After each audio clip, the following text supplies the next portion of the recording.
start, and hopefully, thank you for starting it. All right. Good evening. My name is George O'Neill. I'm chair of for the Thompson Inland Wetlands Commission. I am calling this December 14th, 2021 meeting of the Inland Wetlands Commission to order at 7 p.m. Due to the coronavirus pandemic, this meeting is being held electronically using a teleconferencing application called Zoom. So we're operating under the following procedures. The session is being recorded both for audio and visual content and is under the control of a Zoom host. And tonight that's Amy. To ensure sound quality, the default rule for this meeting is that everyone will remain on mute. Commissioners and staff will generally remain on mute except when speaking or voting, and will generally be keeping video of themselves on throughout the meeting. Applicants and members of the public should feel free to leave their videos on or off. However, they will be asked to turn on their video when speaking. If video is not available, you will not be precluded from speaking at the appropriate time and may listen to the meeting. He doesn't. Would you please, I understand somebody's mic is hot. If you would mute your mic, I'd appreciate it. Thank you. During this meeting, everyone is asked to state their name each and every time they speak. Please use the raise your hand feature to let me and the hosts of this meeting know that you've raised your hand to speak. Members of the public may only speak during the portion of the agenda established for citizens' comments on agenda items. For individuals representing applicants, permittees, and violators listed in the agenda and their representatives, if you are speaking at this meeting and have a document to submit to the commission, which was not distributed in advance of the meeting with the rest of the materials, please indicate that you wish to submit the document. You will need to hold it up to the camera so that the commission and all members of the public may view it. In addition, you'll be required to email an electronic version of the document in PDF format, or take a photo of it and email it to the wetlands agent at email address wetlands@thompsonct.org. Marla will include it in the permanent records of the commission. If a member of the public tries to communicate outside of the citizens' comments on agenda items portion of the meeting, or if any person creates an audio or video disruption, they may be manually ejected by the Zoom host from the meeting upon my request. So now it's time to call the roll. And I'll start with Commissioner Obert. Say if you're present. I am present. Commissioner Obert. Commissioner Marino. Commissioner Chapin. Yep, present. George O'Neill, Chair, present. I want to confirm Mr. Milano, our recording secretary. Mello, I'm sorry. Present. Mello, no, thank you, Mello. And our Inland Wetlands agent, Marla Butts. Marla Butts here. All right, thank you very much. Well, let's start off with the agenda items. We called to order, we had the roll call. We have no alternates to appoint. Item CA, action on minutes of previous meeting, minutes of November 9th, 2021. Are there any amendments, corrections, revisions to be recommended? I didn't see anything. It's Commissioner Chapin. Right, thank you. Can I have no motion to have the minutes accepted? Make the motion that we accept the minutes. And for the record, I was absent from the meeting, but for procedures, I'm moving it along. Well, I was present. I certainly can second it. All those in favor? Aye. And no opposition? The minutes will stand as recorded. I'm going to move on to the next item. I should let this scroll faster. Okay, citizens' comments on agenda items. I'll give the citizens, if you're unmute, remember that you need to unmute if you have some comments at this point. Again, it relates to agenda items. And the agenda was posted at the website All right. Do we have any citizens' comments? All right. Hearing none, we'll move on to the next item. Old applications, WAA 21025, Route 193 LLC, 49 Thompson Road, Assessors Map 87, Block 53, Lot 8. To construct an event barn with associated parking and drainage, stamped received by Town Clerk 8/26/21, stamped received by Wetlands Office 8/30/21, issued 11/22/21. Legal notice published 12/3/21. Appeal period ends on 12/18/21. In the wetlands agent, Ms. Butts, where does this stand? I don't hear you.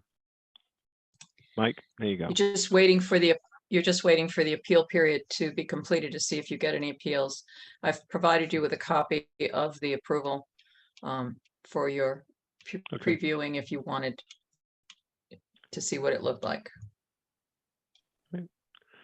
So No action required by the Right. commission. That's right. Agenda item EA2, old of applications, IWA 21028, Wojcik Sudka 1574 Riverside Drive, Assessors Map 55, Block 65, Lot 14. Fills 3,500 square feet of wetlands and 100-foot upland review area for construction of commercial building and associated parking. Stamped received on 9/7/21, statutorily received 9/14/21. Mr. Sudka granted 30-day processing extension on 10/4/21 and 11/9/21. Marla, where does this stand? Okay, so the commission received on December 7th revised plans, which are in the Zoom documents, as well as a revised stormwater report. And so I believe Daniel Blanchette is here to explain the changes that were made from the prior plans based Okay. upon the commission's comments from last month. All right, then, Mr. Blanchette, if you would, for the record, introduce yourself, your firm, and the matter you're representing. Yes. Good evening, everyone. My name is Daniel Blanchette. I'm a licensed civil engineer, and I work with J&D Civil Engineers out of Thompson. I'm here tonight on behalf of my applicant, Mr. Sudeka, who's proposing a commercial expansion at his existing site on Route 12 in Thompson. At the conclusion of the last meeting, there were a couple outstanding questions. The big one had to do with the pond that's at the uphill side, the west side of the property. And in our previous drainage model, we had excluded the pond from analysis. And so we took another look at that and we included the pond in our drainage analysis. The pond adds about 42 acres of watershed. And because some of the outlet structures are unknown or difficult to quantify, what we did is we assumed that the outlet pipes, there's really two outlet pipes, we assume they're both blocked. And all that water during a rain event is going to spill over. There's a little bit of a valley. If we could scroll down, actually, please.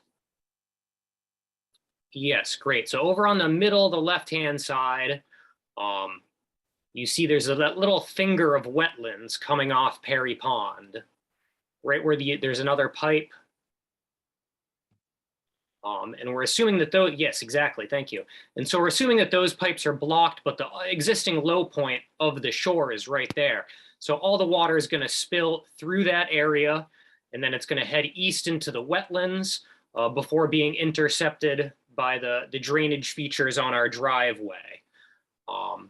And now what we found when we added this to our model is that it didn't increase the peak flow leaving the site going past Route 12. And what's happening is the peaks are happening at different times. The peak flow from the building, the parking lot, happens about 10 or 15 hours after the rain starts. The peak from the pond is much later because there's a swampy area.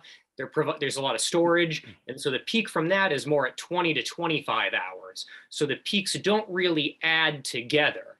So ultimately, once we included the pond in our analysis, it didn't change really the end result, the maximum water leaving the site to the east. But what we did do, I know there was a concern about aquatic species, turtles, amphibians being able to traverse that driveway. We had a catch basin there before. And so what we did is we took that out and we just put in a 24-inch culvert. And that's right at grade level. It's right at the natural kind of elevation of where the stream is. And so that should be a lot more friendly to the wildlife.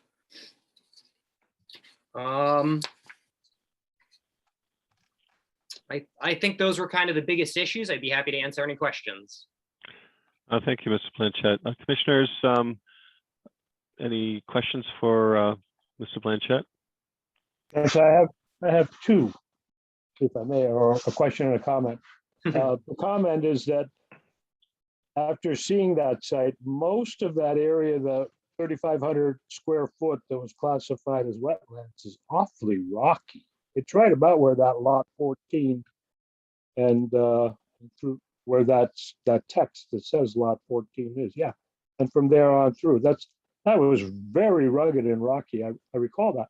But now I'm wondering if those pipes were part of an overflow system from the dam and they're plugged, will that jeopardize the work, the process downstream from it? Just, you know what I mean? I mean, Daniel said, Mr. Blanchett said that occasionally there's an overflow because it's at the low spot near that that culvert that you outlined, Mr. O'Neill. So is it likely to breach? Is it likely to flood? I don't recall how the dam was relieved now, but I think that there's a stream that's up above what that picture is showing. Good point. North of that site. All right. I think And I Mr. don't Blanchett recall. has a response for you. Ms. Blanchett? Yes, thank you. Thank you. So I should clarify that what we did is when we analyzed it, we assumed that the pipes were blocked or they weren't functioning properly. To the best of my knowledge, those pipes are functioning. They do carry flow, and that's at the moment, again, kind of the primary outlet. But I think the question was, if they stop working, where is the water going to go? And now I think we can answer that. The water is it's gonna flow kind of through the wetlands naturally. It shouldn't flood out any buildings. But and then in terms of dam failure or anything like that, I can't speak to that. Commissioner Obers, does that address your Yes. question? Yes, thank you. All right. I have a question for you. You mentioned you widened the pipe, and I was concerned about riparian, pathways here. So you've made it larger, and that will enable them to continue their current, to the extent there are any movement. I think that was my principal issue. We walked the site and are familiar with the layout. Commissioner Chapin, any questions?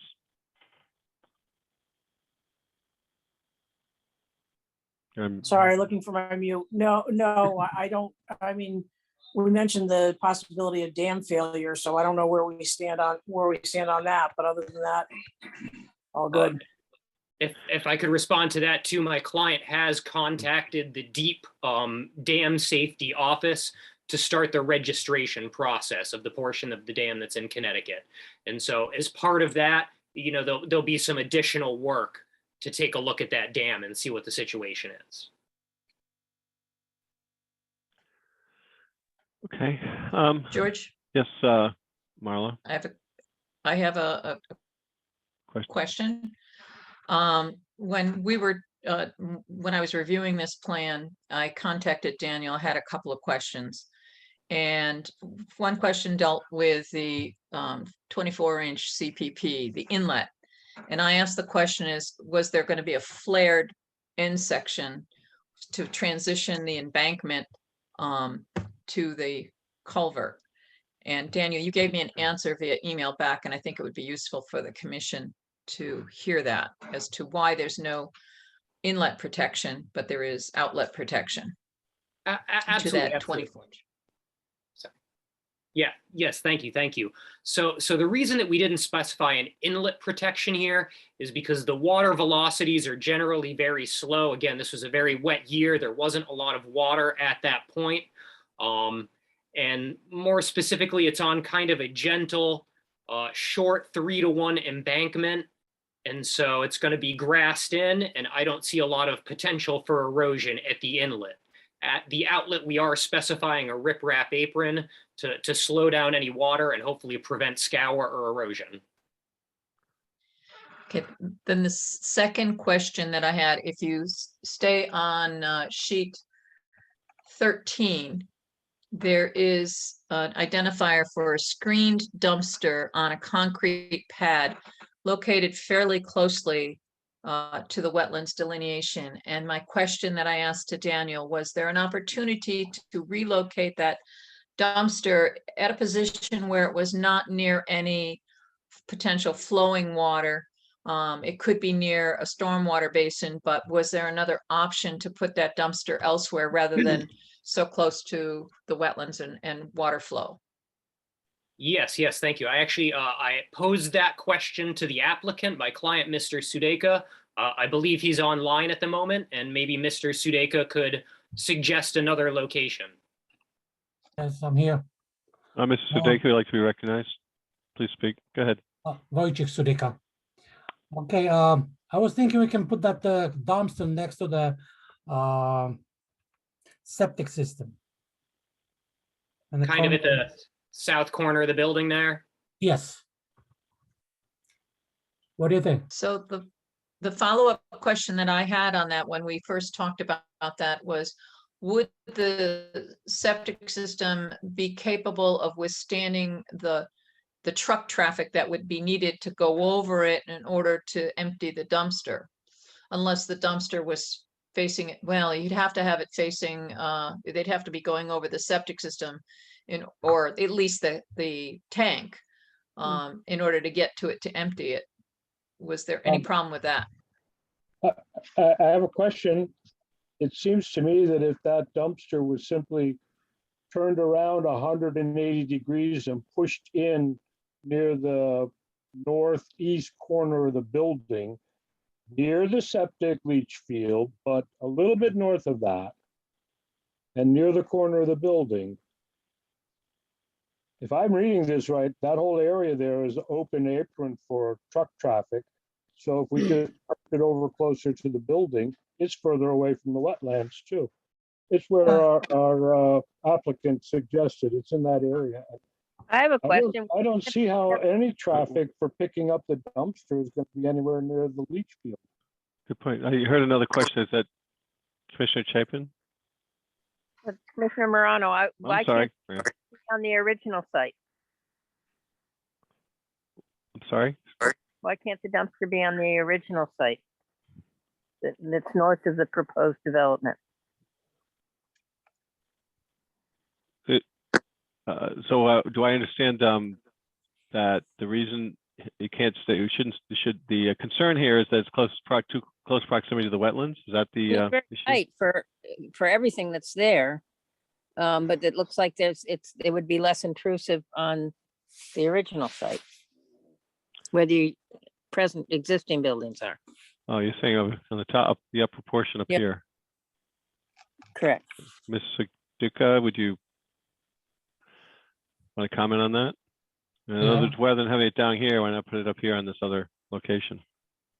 That's no problem. I think that the containers is necessary. We use the dump trailers anyway for the other shops. I don't know if it's a requirement or whatever. We use the dump trailers to keep all the trash. Question, what is it that's mostly put into that dumpster? Is it from your engine repairs or is it from? No. From work, some cardboards, from siding, from shingles, Oh, I see. Construction materials. Demolition material. Yeah, we're not gonna do any repairs on those shops, It's not made for the repairs. So when the 100%. trucks come into, at the end of the day, if the dumpster was still up at the northern end of the property, would that be convenient? Could they come in and dump there and then come down to your garage? I'm trying to look at it a little bit from an operational point of view. I understand it wants to be smooth and easy for you, but we got to try to protect the wetlands as much as we can. That's fine.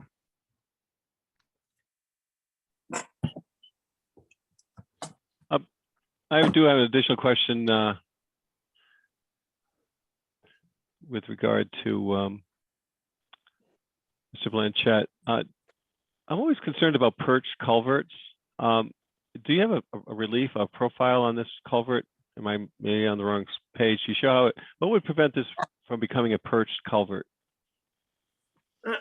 So we don't have a cross section, but if you zoom into this sheet here a little bit, Okay, we just the here.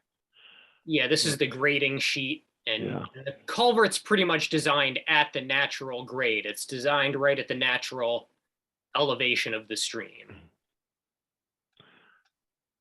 All right, because you're the engineer, but what we all too often we encounter perched culverts where it basically it's a one-way, flow and nothing can go back upstream because they can't jump. Your critters can't jump. So I'm just curious. You're saying it's at grade or partly into grade, so it shouldn't create that outcome. Correct. Yeah, exactly. That way, it's not designed to have a waterfall at the outlet or to start ponding at the inlet. It's pretty much at grade to mimic the natural stream. All right. So wildlife shouldn't have too much difficulty going up and down or traversing that formerly unrestricted area. All right. Thank you for that. All right. So I understand Commissioner Morano has joined us, and note for the record her appearance. Any other questions, Fran or Diane or Charlie? Does this require Sure. a vote tonight? Marla Beth speaking. Yes, you were at a timeline where you would have had to have decided to hold a public hearing, or you still have another 30 days that you can render a decision, but you couldn't hold a public hearing on it. If you do decide to grant an approval, because I have looked at the wetland scientist's evaluation, I concur with his opinion. And the only question that I had was concerning, at this point in time, all the other questions that I have been answered except for the dumpster, which I would just suggest that the dumpster, if you do decide to approve this, that you approve it with a condition that the dumpster be moved to an area outside of an upland review area. I see. And it appears as though the land to the north, where the existing property is developed, that Mr. Saduka said that he does have the space there to do that. Yeah, I'll make a motion, and I don't have the number right in front of me, but that we approve this application with the proviso that the final placement for the dumpster for the demolition material be outside of the 100-foot wetlands area, upland review area. Okay, we have a motion. Do we have a second? Commissioner Chapin, I'll second it. Okay, the motion's been made to approve the application with the provided the limitation or clarification that the dumpster be stored outside of the inland wetlands area. Any discussion, further discussion on this matter? I would like to reiterate, when I read filling of 3,500 square feet of wetlands, it sounded like a big issue to me. When I looked at that site, it didn't seem like such a big issue for that site. I'm glad that steps are being taken to mitigate the crossing. So that area is highly likely to have painted wood turtles. They're in along the French River, and we know that that's the kind of area they'll go to lay their eggs. So I'm glad that we're doing what we can, and I'm ready to vote. Okay, any other comments? Morano, Chapin, no further comments? All right, then, let's do this, a voice vote, yes to approve as with the restrictions and no to disapprove. I'll call the commissioners. Commissioner Obert, Yes, I approve it with that proviso. Commissioner Morano, I'll abstain. abstain. Commissioner Chapin, I'll approve. all right, so do we need more or is that enough? Do we need 3? Well, you have, a That's enough. I have to vote. That's enough. We're not tied, so we don't need you to vote. All right, so you've got a majority. All right, then, so with those votes as recorded, the application would therefore be approved, as with the caveat as outlined in this discussion.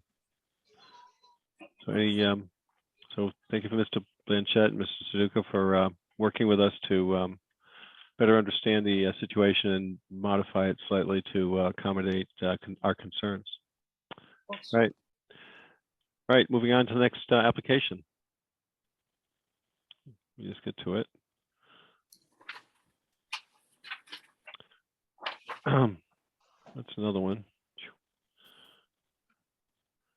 Okay, let me expand my screen a bit. Page 23. 23. All right, the old applications, it's IWA 21030, Max Candidas, 0 Sunnyside Drive, Assessors Map 133, Block 1, Lot 3. Construct a driveway and septic system for a new single-family home, portions of which are in wetlands and the 100-foot upland review area, stamped received 11/3/21, statutorily received 11/9/21. Marla, where does this stand?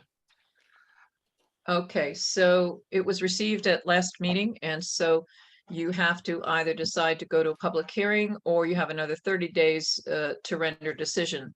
If you go to page 24, I've provided you with a locust map using the 2016 aerial photo because I wanted you to get a sense of what the orientation of the site and what alternatives may have existed or not existed for alternative access, because the natural diversity database staff have given a response, which is in the Zoom documents, and it's very negative.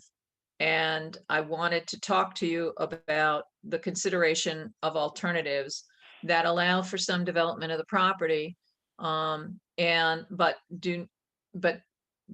may not necessarily address the DEEP's concerns. So Daniel can review the plan with you, since it only came in the day before the last month's meeting, and explain to you exactly how much involvement the filling of wetlands would be for the access driveway and what alternatives may or may not exist for access.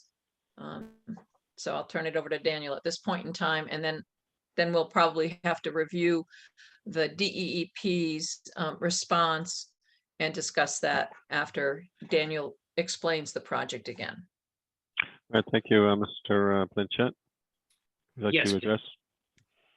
Thank you, Mr. Chairman. Yes, good evening, everyone. Daniel Blanchett, J&D Civil Engineers. I'm here tonight on behalf of my client, Max Candidas, to discuss developing this property for a single-family home. The property is about 9 acres. It was sort of remaining land from a subdivision that was done a long time ago. There's 2 little cul-de-sacs off of Sand Dam Road, Sunnyside Drive and Orchard Drive, and this property is kind of sandwiched in between them. You can see there's very limited frontage. This property has 50 feet of frontage about, and the cul-de-sac of Orchard Drive right there. It also comes with another lot to the north. It's a separate lot. There's a separate 1 acre lot to the north that's not shown on our survey, which has. Excuse me, Daniel, if he could go to sheet 24 there, the Zoom documents, it actually shows that other lot. Yeah, I thought we had that. That's what I was trying to do. Okay. Is that to the north? If that's to the north, then this is the orientation probably isn't indicated. The lot is to the south. Right. It looks like it's to the south. to me. The small acre lot is to the south. That one. Yes. Okay, so That actually, yeah, so that lot, that part is included in this lot. There's another lot immediately to the north, right there, exactly. My client owns that lot as well off Orchard Drive, and we looked at trying to get access from that lot as well. Exactly, yes. So my client owns all three of those lots, and there's really no way to connect to the northern lot to the southern lot. There's really no dry land there to work with. And so we were forced to use the access off Sunnyside Drive. There is a pretty steep bank that goes down into a small band of wetlands, and then it wraps around an extension of Long Pond. If you could scroll back down to my site plan, please. of course, let me just get there.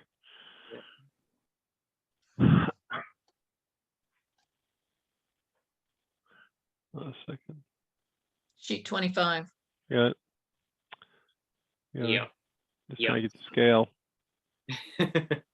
Exactly. So you can see there's a fairly long driveway coming off the dead end, the cul-de-sac of Sunnyside Drive. And right at the shore of Long Pond, we're proposing to fill 600 square feet of wetlands. There's a very narrow, again, I don't think we have to touch the standing water, but we are going to have a very slight amount of fill right up to the edge of the water where the driveway first curves around to the left.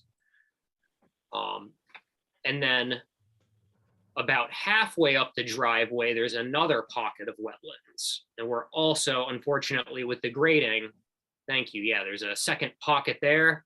We're proposing to fill 800 square feet of wetlands. Yes, thank you, yeah, so there's really two areas where we have to fill wetlands, and truly there was no other choice. There's no way to gain vehicular access to the site.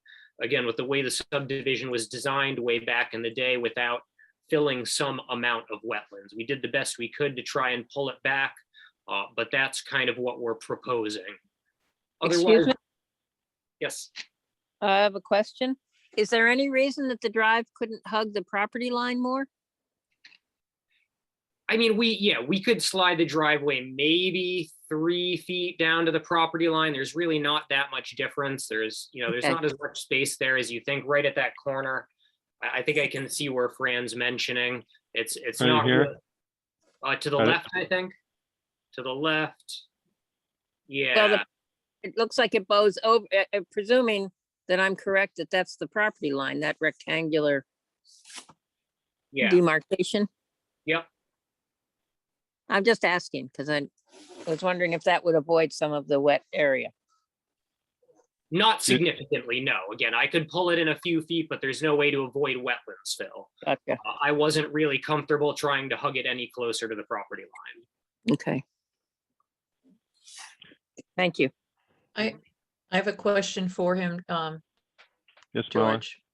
what's the question? Daniel, did you take a look at possibly doing a retaining wall to avoid any intrusion into the wetlands along that corner as it goes past the twin 12-inch pipes? Did you consider a retaining wall which would reduce the amount of intrusion into the flood zone A? Frankly, no, I didn't. I don't really like to design retaining walls to hold up driveways if I don't have to. There's a lot of fill in that area. And I think it would be a lot safer to have kind of a steep 2-to-1 slope there as opposed to a vertical wall. But yeah, if the commission feels strongly that we take a look at that, we could maybe take a look. I think that would be wise. Question also, why did you go with twin 12-inch pipes and not one single pipe, which would have less opportunity for clogging in the cross culvert on the driveway? Yeah, it would involve more grading. Again, a 24-inch pipe is going to go deeper into ground. And so we can keep those pipes a little higher by having them be less deep. And so there's less cutting that we have to do on the uphill side, less earthwork. I noticed Commissioner Obert has a question. Yes, somebody refresh my memory if I am wrong, but I recall discussing this property some months ago, and wasn't it this peculiar shape and so hard to fit because it was a conservation easement that was given to the town at the time that all those houses were built there. So the developer at that time went right up to the edge. And now we're going to try to shoehorn in a project into something that was supposed to be a conservation easement. Am I misremembering that? George, I have Yep. no memory of a conservation easement at this location. Is that something we can research? I can research that. I can definitely state that the deed doesn't mention it as being protected with any kind of easements. So this wasn't a parcel that belonged to the town until recently? No, this was never owned by the town. It was owned by the subdivider, Mr. Eddy. Okay, Marla, is there a parcel that's owned by the town very close to where this project is? Or am I just confused because of? It's not ringing any bells with me right now. One of the concerns that I had was because there's been a lot of problems with the water elevations in Long Pond and beavers gaining access, causing obstructions on the old trolley track, which is downstream from this property, as well as up on Sandam Road and affecting Long Pond. I tend to be a little more reluctant about filling anything in a flood zone, even though it's not a flood identified as a floodplain or there's no floodway associated with it. But Jerry Swamp and Long Pond do not have much pitch difference from the entrance to the exit. And so the water table can flood up, particularly when the beavers are acting on the cross culvert under the old trolley track. So try, because of all the homes that are up on Little Pond, try to maintain as much storage as possible in the Long Pond area and the Jerry Swamp area. That's why I'm asking the questions about the alternatives of tightening up the slopes. So for example, you could have a slope that's riprap that's 1-to-1 and not a retaining wall. You could have a guardrail that goes on the outside too. Those are options. Since it's a single family home, those potentially could be alternatives that would not necessarily be overtly expensive. I can understand about the twin culverts and keeping the grades lower than going with a single culvert. But that's going to become potentially a problem for the homeowner. Should those culverts clog, if they don't keep the drainage way along the driveway clear of leaves and organic matter that could go in and clog those 12-inch pipes. So that would be another thing I would ask that could look at. Was there a possibility of putting in a squash pipe that would allow for the same flowage but have a lower profile?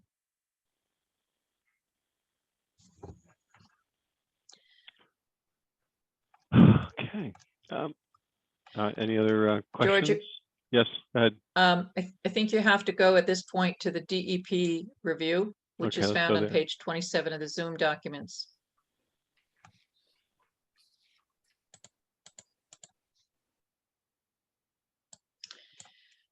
And perhaps it would be just easy for me to read portions of it.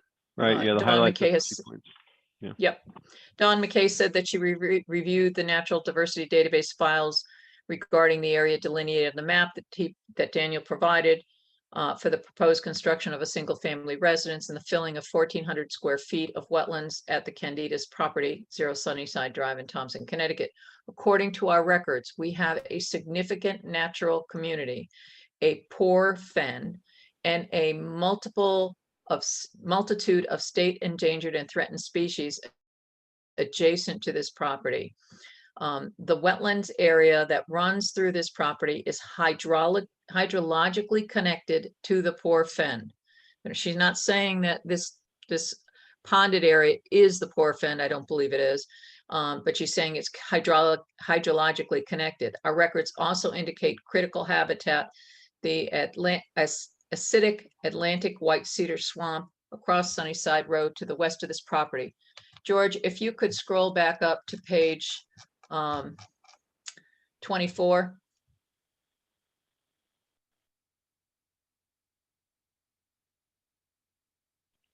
What Okay, I'd like to explain is where that cedar swamp is when you look at Sand Dam Road, go to the left of Sand Dam Road, and that's the acidic Atlantic cedar swamp.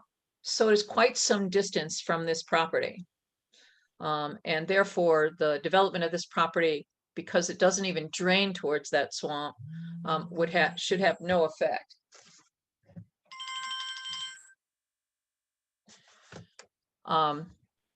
Then if we go back to page, back to the DEP review on page 27. we're there. She continues to she continues to describe the species that are endangered and threatened, and identifies the poor fen. And the following on the second page, she talks about in order to protect the state listed species associated with this poor fen, the following protective strategies are required. That's if you're going to protect them. They technically don't have any statutory authority to enforce a requirement. 1, no wetlands should be filled at this site. 2, a 200-foot minimum vegetative buffer should be established from any wetlands. 3, no herbicides or pesticides should be used on this lot. And 4, do not discharge stormwater into wetlands or wetland soils. Now, with regarding her first 2 comments about no wetlands should be filled at this site and a 200-foot minimum vegetative buffer should be established from any wetlands. In order to do that, this would make this a lot, which is a lot of record, undevelopable, which would mean you're saying there's no use of this property that could be for development purposes for which it was originally intended, except for leaving it fallow. When I checked the 10 significant wetlands, which have the upland review of 200 feet, this was not in the 200-foot upland review area. This is the 100-foot upland review area, based upon the mapping that was done a number of years ago, back in the 80s. So while they have identified a 200-foot minimum, it doesn't really apply from the regulatory setback. Regarding the use of pesticides or herbicides, that's not within the control of the commission.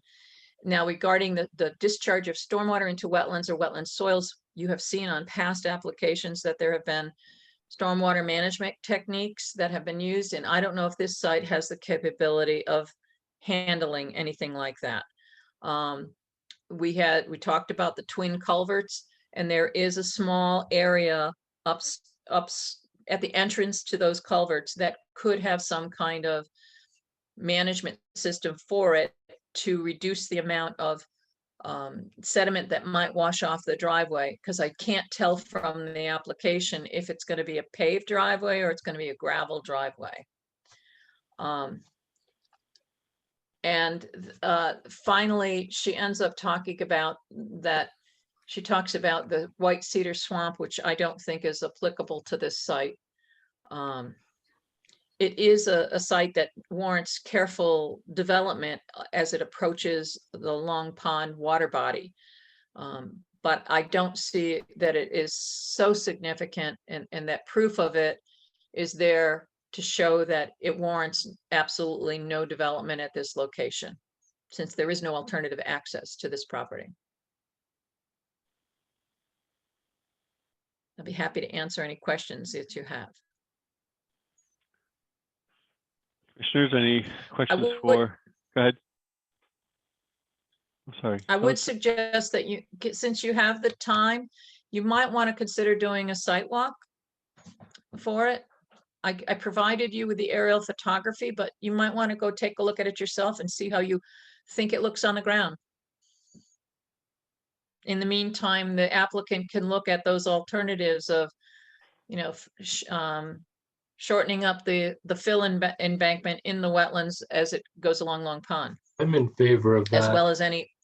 Can we Sorry. schedule a site walk for I'm January? sorry, who's speaking? Is that you, Commissioner Obert? Excuse me, Charlie Obert here. Okay, Charlie just Obert making here. sure.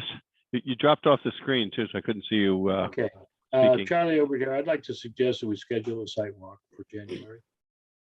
Yeah, given the issues, it sounds like that'd be a prudent move. Other commissioners, any other comments? That seems prudent. I have a question about the map, the overhead map. There's a narrow strip that seems to transect the whole map. Does anyone know what that narrow strip is? Fran, are you referring to the map GeoMath that's on I'm page referring to the 24 one- of the Zoom documents?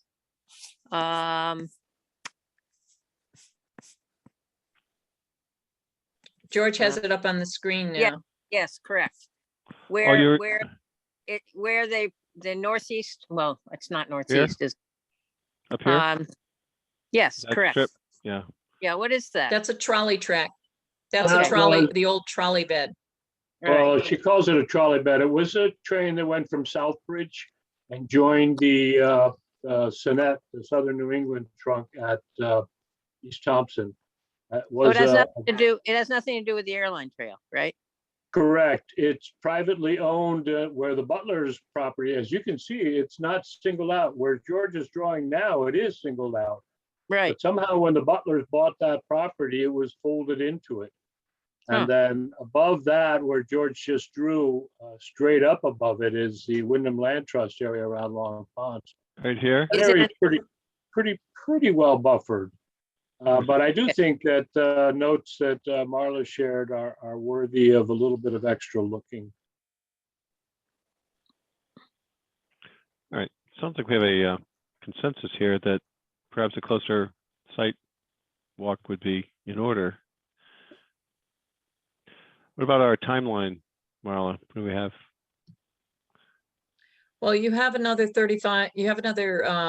month that you can consider the application before you're required to render a decision, or you can request an extension from the applicant if you don't feel all your questions are answered. Similar to what you did with Mr. Suduka, or what we did with Mr. Suduka's, asked for a 30-day extension to provide additional time. I see. Commissioners, what's your take on this? It strikes me that, at least from my view, is that we should take a hard, walk it to make sure we understand the, the acclivities and declivities and insensitivity issues, as it's not your typical site. And it's unfortunate the way these things are laid out, that all the access is, you have to find ourselves finding access through places that we prefer not to, but that's the property boundary. So I would be certainly inclined to want to take a look at it. If the weather, the time is it's early in December, it's January, and this is we have holidays and weather issues to deal with. But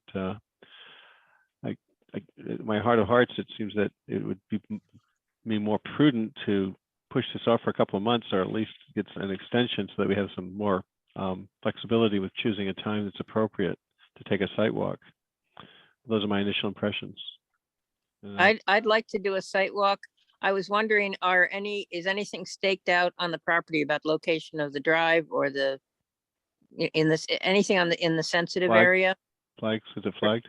Well, where the intended drive would be, or No, there should be wetland flags on site, but we haven't marked out any proposed construction. Okay, thank you. Marla Butt speaking, Daniel, would it be possible to at least put the center line of the driveway in Sure. as it crosses by the wetlands before any site walk occurs? Absolutely. So the commission can get a feel for where the work is going to be in wetlands as they go through the property. Yes, we could do that. But also question, Mr. Blanchett, do you think a 30-day extension would be a burden to your client, just so that we don't find ourselves trying to squeeze everything in before January, first week or 2 weeks of January? I think my applicant Max is here. Maybe he could speak to his own time frame. Yeah, Max here. 30 days, 30-day extension would be fine by me. Just so that we don't find ourselves in a, as you can see, the commissioners are trying to better understand the issues. So All right, thank you. Thank you, applicant. So I think we have 3 commissioners that certainly want to take a look at it. We have a verbal extension of 30 days. That seems consistent with what our inland wetlands agent is proposing as well. So, I would certainly recommend it. Do we need to take a motion on this? So is there a requirement that we take further action? No, We've just received a no, 30-day you extension. have the All time, right. but the minutes should record that Mr. Candidus granted a 30-day extension Okay. So do we need a written? for processing of the So application. Mr. Candidus is, we understand that with his verbal consent is granted us a 30-day extension. Do we need anything more formal, or should we just memorialize that in an email and send it to Mr. Blanchett? No, I think with Mr. Candidus on here, if he has an objection to it, he should speak it now. And if he doesn't speak it, then it should be adequate because the Zoom meeting is recorded. No Right. objection. Okay, thank you, Mr. Candidus. Commissioners, thank you for your insights. I think in this case, we'll find an appropriate time and weather to take a site walk and better understand the site. And all right, then I guess that concludes this matter. We can move on. Let me just get my sizing right here. All right, thank you, Mr. Blanchett. Thank you, everyone.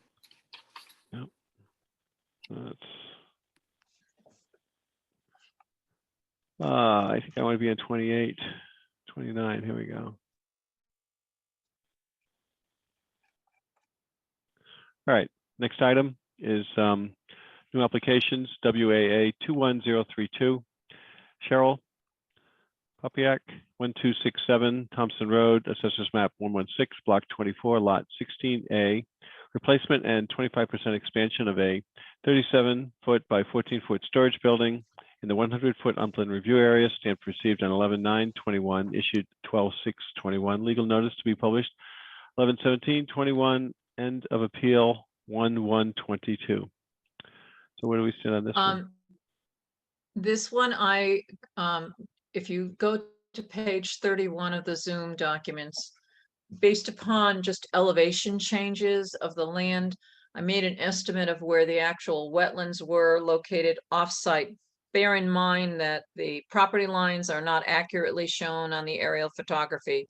The blue outline is the Popiak property, but it doesn't show it in correct location to the houses.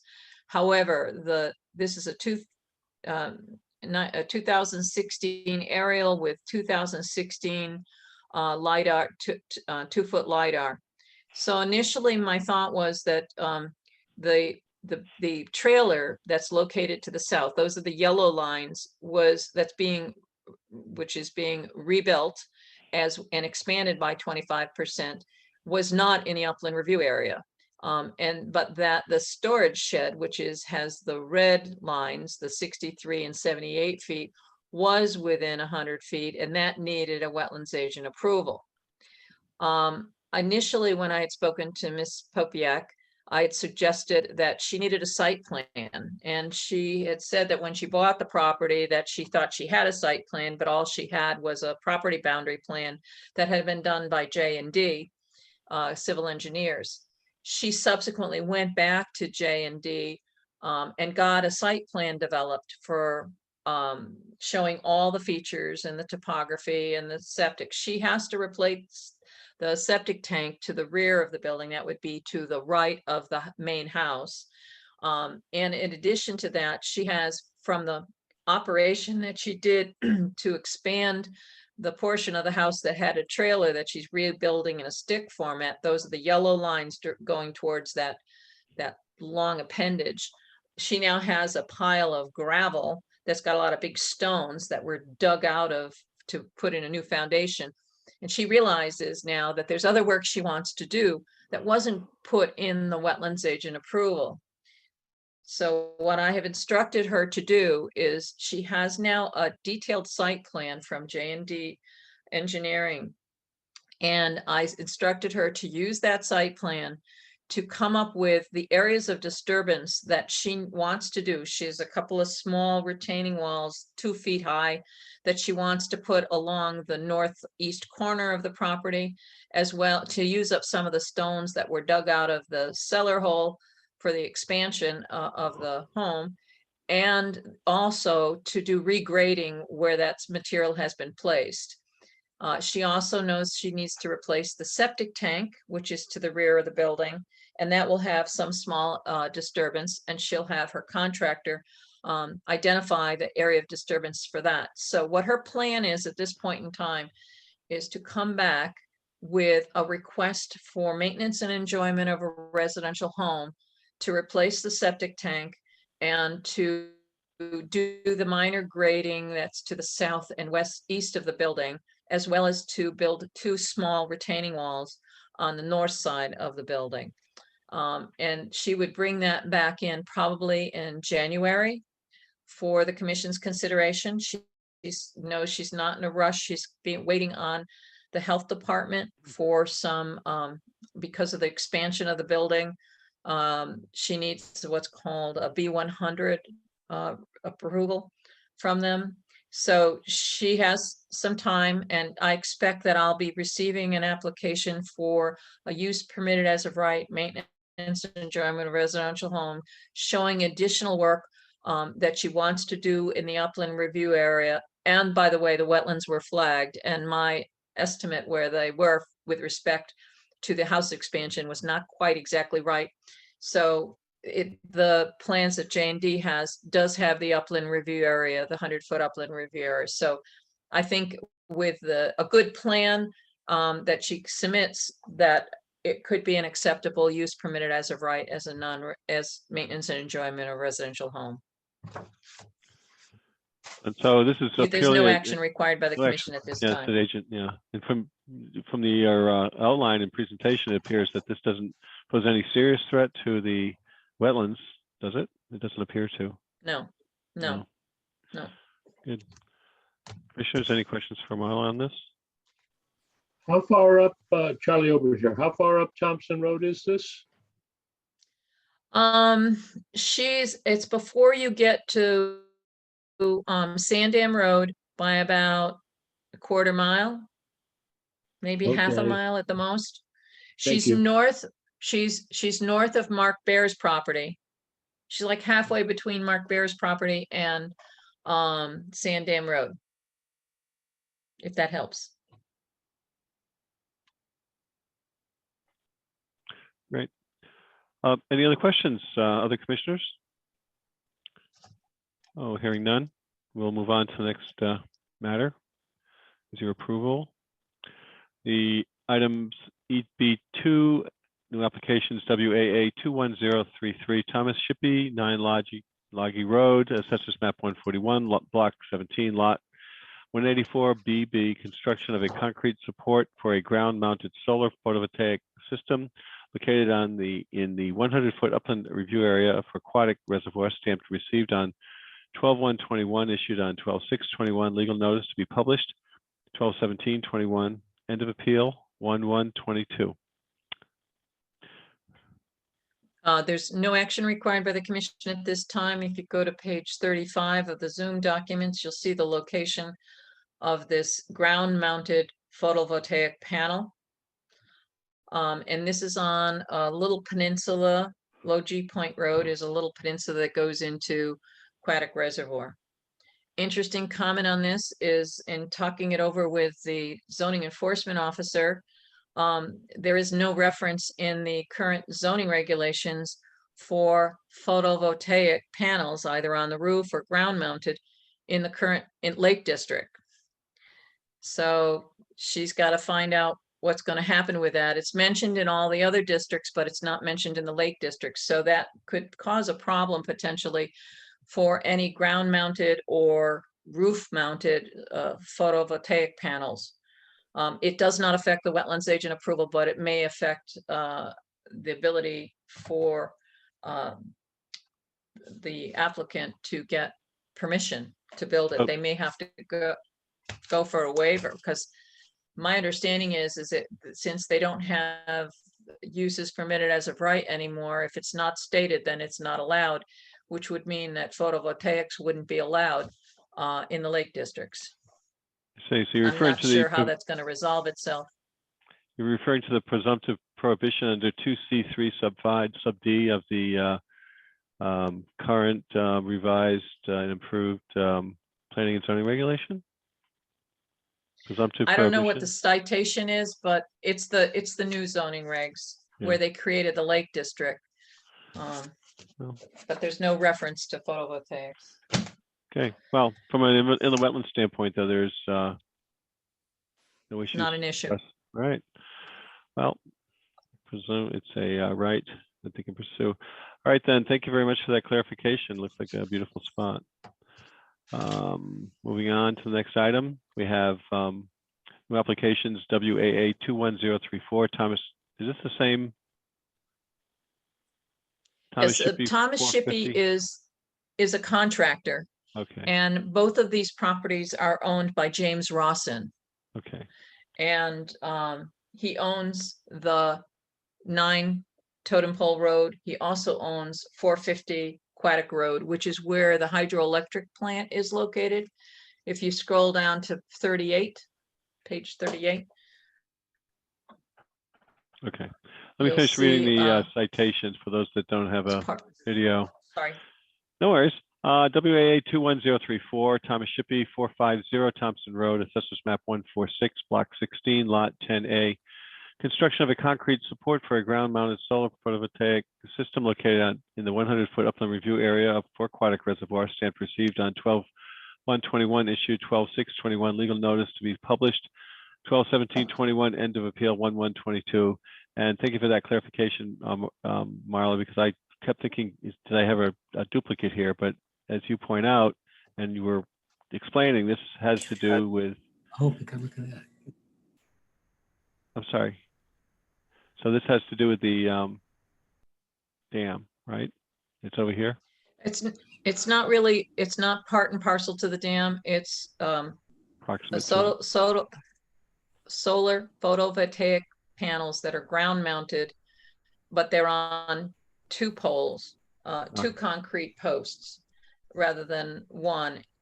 And how they feed that electricity back to the grid, that was not part of my issue because that's not part of the construction. So you can see from on page 38 of the Zoom documents that they are 36 feet away from the open water. That's a fairly steep embankment at that location. So they are in the upland review area. And the land disturbance is very minimal because those are only maybe 3-foot diameter of disturbance. And Mr. Shippey is the solar contractor. Okay. And so he applied for the permits, and then Mr. Rawson signed as owner. Okay. So no action is required by the commission. Any questions by commissioners on this matter? No? All right. Hearing none, we'll proceed to the next item. George, may I interrupt for a second? Yes, please. What? There is an application that was pending that did not show on the agenda. And it was the town of Thompson's request for the sculptures in Riverside Park that was tabled by the commission 2 months back in September. I have since talked to Tira, the director of planning and development, who had it submitted. She was going to send me an email indicating that she was withdrawing the application because the application, the work for the sculptures was being delayed, and she felt that it would be better to come back when they actually had the sculpture. And I think what happened is I assumed that I was going to get that email and I didn't put it on the agenda, but I will double check with her and make sure that that withdrawal is coming for that use permitted, that request for outdoor recreation, non-regulated activity. Okay, I do recall the discussion prior, as you referenced the commissioners wanted just better understanding of what they look like, and we didn't have any real solid visual of how, you know, how big they were and what kind of impact it would have on the water courses. So that's what we're looking for, if I'm not mistaken.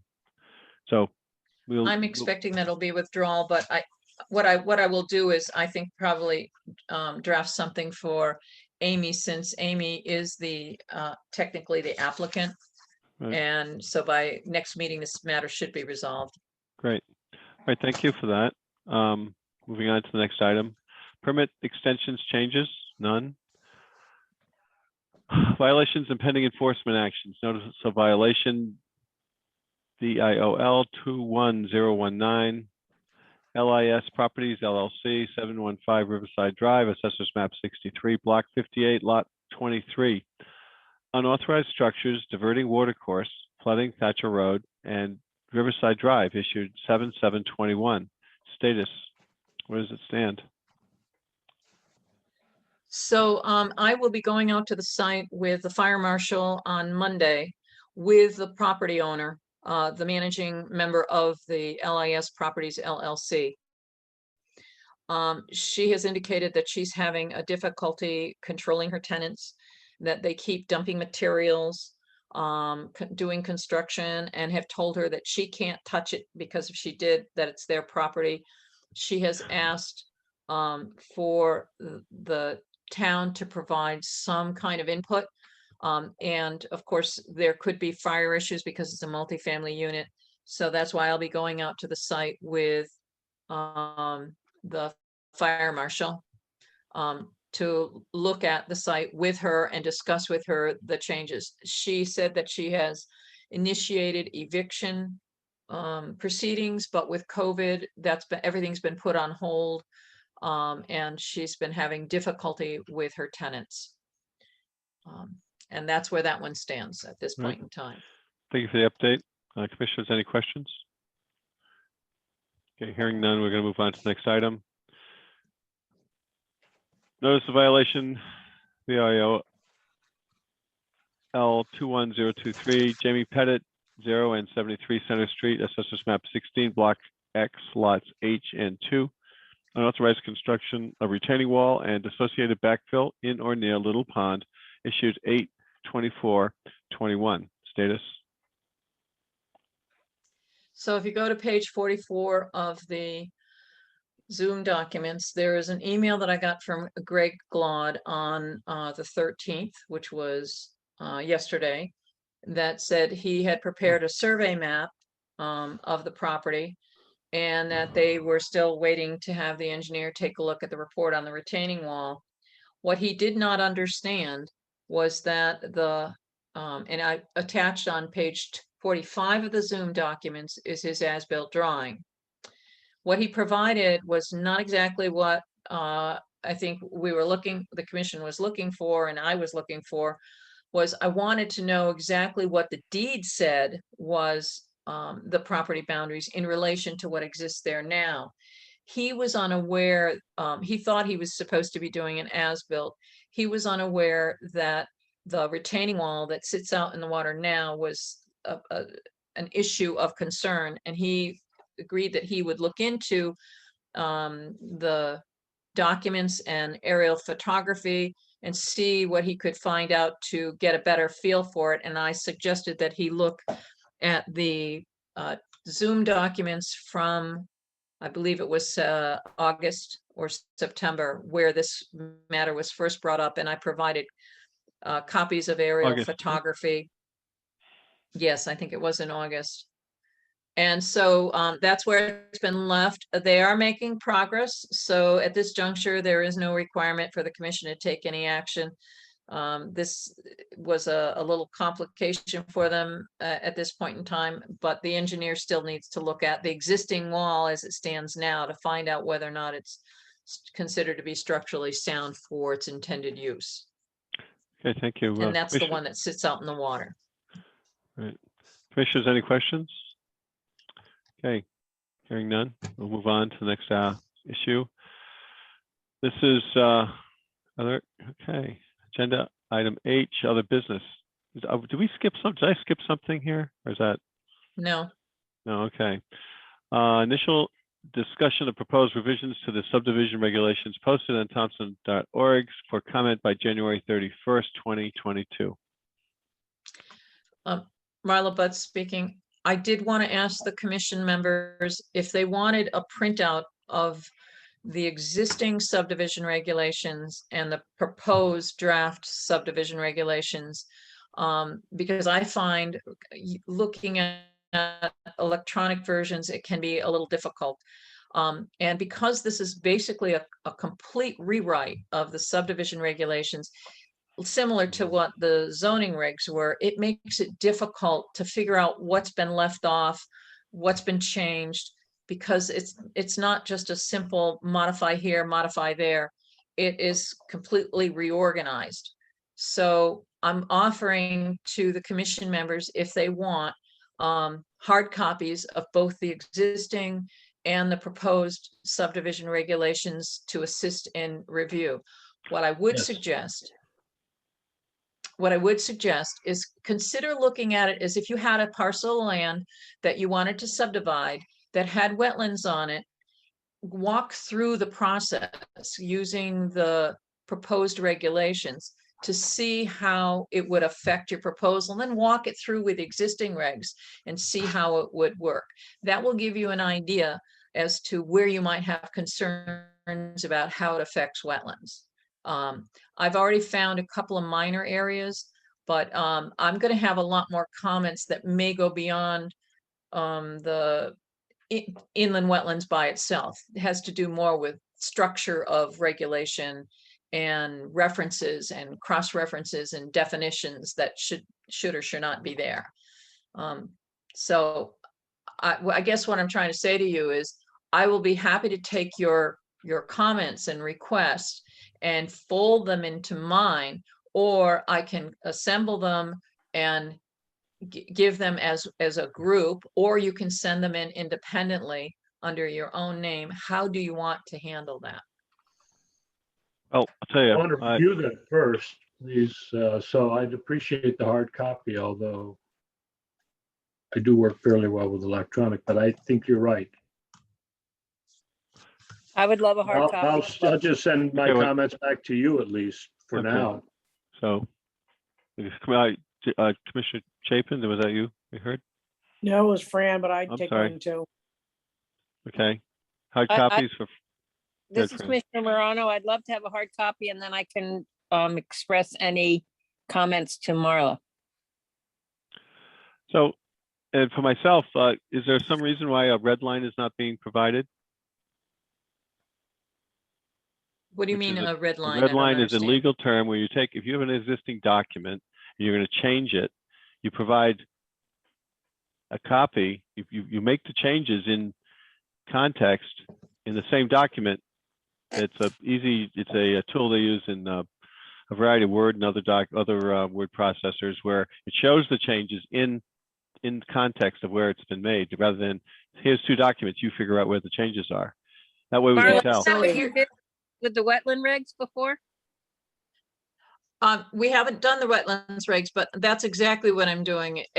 I'm not doing a wholesale rewrite. In fact, if you look at the proposed subdivision regulations, there's a section in there in the very beginning that says that it's a wholesale repealing of the old subdivision regulations in place of the new ones. So they're not keeping any of the language per se of the old and modifying the old. It's a complete rewrite. To me, that's So problematic. by George, itself. your comment about, right. The comment that it's a deletion and addition, strike out and bolding for the changes wouldn't happen because everything would be struck out for the most part, and almost everything would be new language. Well, So, the concept isn't mutually exclusive. I guess the fundamental question is, why wouldn't that be provided? Because if anything is retained, then it should be shown where it was. And the additional comments, if it ostensibly achieves the effect of being a rewrite, well, fine, but you should know where the differences are. And I mean, that's a question, really. I'm not. That's certainly the Well, right Planning and now- Zoning Commission can do what they have their own mandate, but is there a reason why they aren't showing it in the context for other commissions and citizens in the town of Thompson. So one of the things that could have been done or could still be done is to come up with a compendium of the changes of how it changed. I'll give you I think I've already given you an example of how the zoning regulations changed that I didn't pick up, which was the lot size and knocking out wetlands and steep slopes. I missed that. Because I didn't know that that was a change. So right now, there is no listing of effective changes, what the differences are. For example, I do know that one of them is intended to allow for the development of roadways that are not town roads that are owned by multiple homeowners that could be more than 3, 5, 10, 15. So the developer then would not necessarily have to build the road to the town standards. The town would not accept it. It would be owned like kind of like a condo association owns a piece of property. I don't know how those details work out. I haven't really gotten to that part in the regs, but it's my understanding that the sand and gravel operation, that it's located Northeast Sand and Gravel on Riverside Drive, just south of Dunkin' Donuts. That site is intended to be developed. They're holding off submitting their subdivision approval so that they can get it under the new subdivision regs, which would allow them not to have to meet the road standards that the town currently has in its subdivision regulations. So that's like one change that I know that's significant. So again, if you have an existing regulation and you decide you're going to modify, rewrite, use the term, whatever adjective you want, I'd like to see a red line showing how the existing change, the regulation has been changed. Now, is this something that we can say we'd like to have it, or do we have any past approval or disapproval of what they're proposing in the Wetlands Commission? Those are two questions.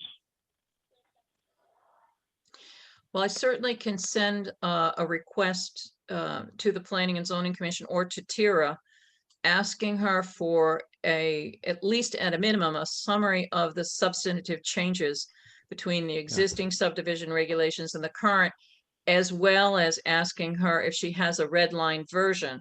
My guess is that she doesn't have a red line version if this is a total rewrite, but you should be able to know what the substantive changes are so that you can look for them. Yeah, I think I'd start, if you would please, direct a specific question to Tara Penjezic stating, we would like a copy of the red line, period. It's not an option.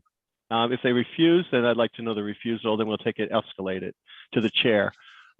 It's completely, in my opinion, it lacks responsibility to sit there and unilaterally impose a change on other commissions and the citizens of this town without showing what it is, and to sit there and try to do a sleight of hand or some other way of subverting the process by, oh, we've changed it, you figure it out, catch me if you can.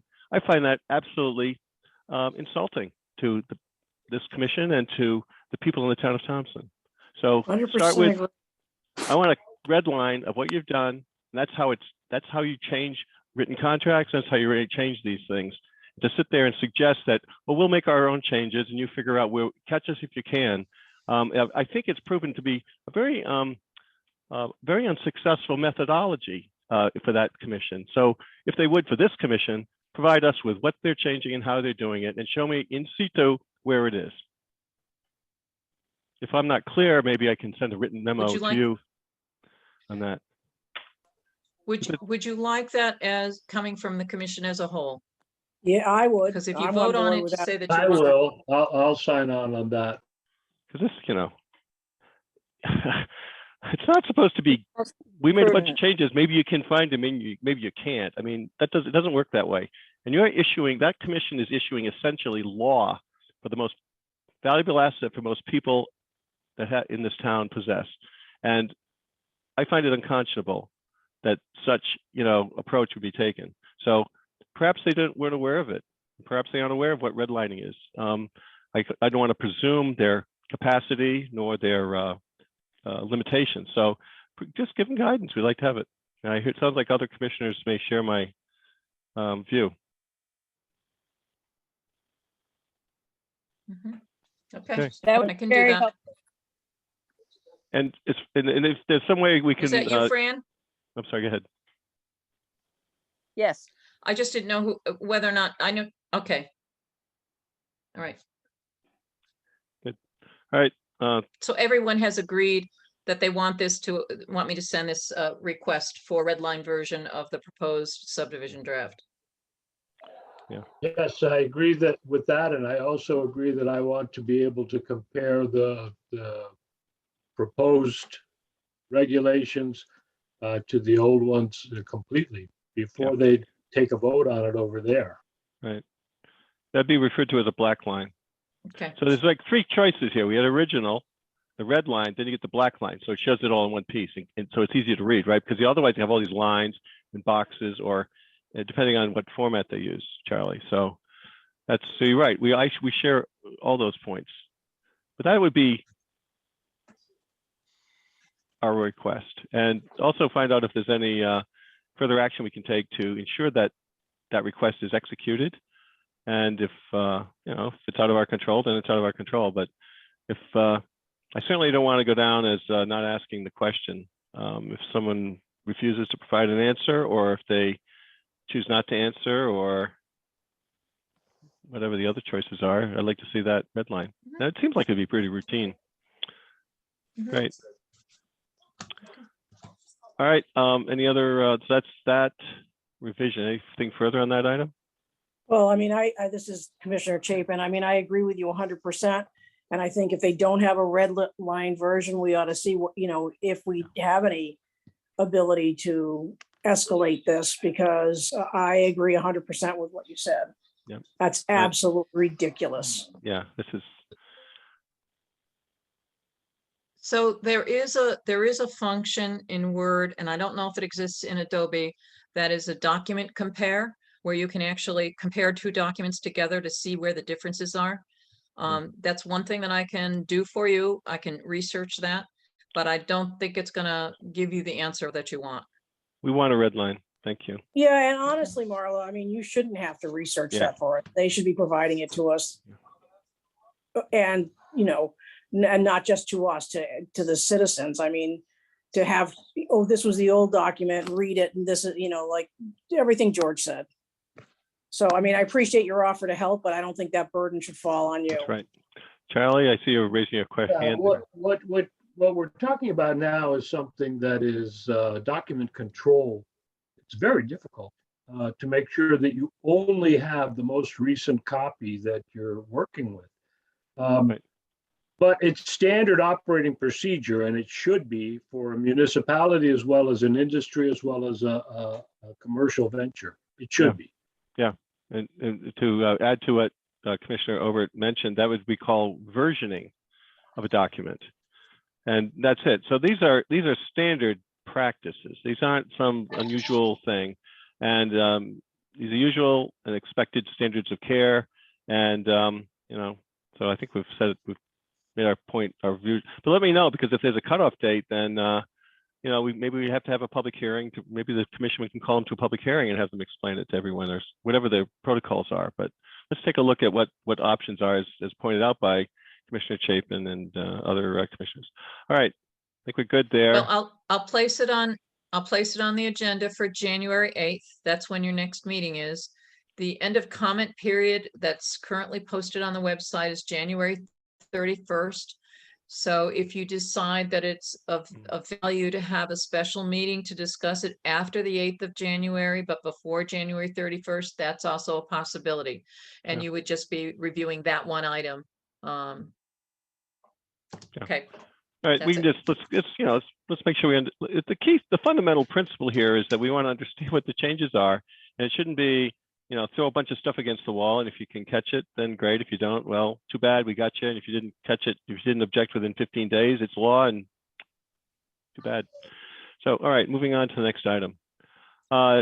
Comments on USACO on draft update master plan for West Thompson Lake, and I know that was circulated earlier.